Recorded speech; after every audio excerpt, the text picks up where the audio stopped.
So there's this concept that intelligent people are less happy. And I actually find this to be true. So I want to address why, right? Because it's like, okay, are people who are intelligent just meant to not be happy? That doesn't make sense to me, right? So why does this happen and what can we do about it? I'm going to give you 4 reasons why this comes up.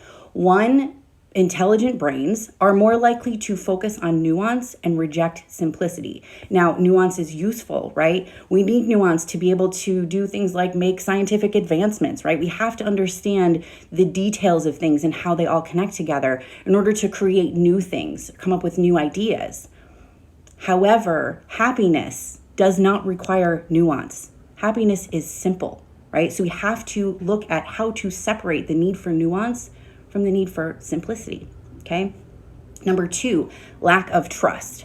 I am smarter than other people, therefore I should not trust other people. I should not allow them to make decisions. I shouldn't allow them to do things that might affect my life because they're just not smart enough, right? Only I can do that. That lack of trust leads to disconnection. And ultimately, it is connection as human beings that brings us joy, right? That brings us happiness. We need connection. Okay, so lack of trust. Number 3 is pattern recognition. This is a fun one. I like to use pattern recognition. It helps me determine how to live my life right now in preparation for the future, right? However, this can lead to negative pattern recognition and kind of push us into avoiding things from the future, right? So I'll give you an example. All of the relationships I've been in so far, right? Let's say, say it's someone who's younger, they've been in like 1 or 2 relationships and ultimately they ended up hurt by the end of that relationship, right?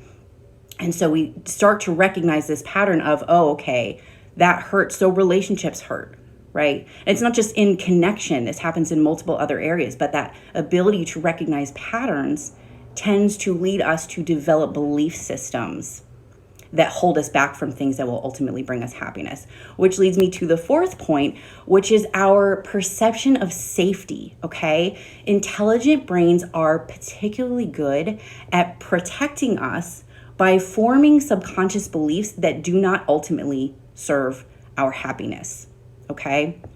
So in order to get through this, what we need to be able to do is access the subconscious. The intelligent brain does not want you to access the subconscious because that feels like a threat, right? It thinks it's protecting you, okay? But that's the first step. Access the subconscious, develop self-awareness, right? Look at and challenge those root beliefs.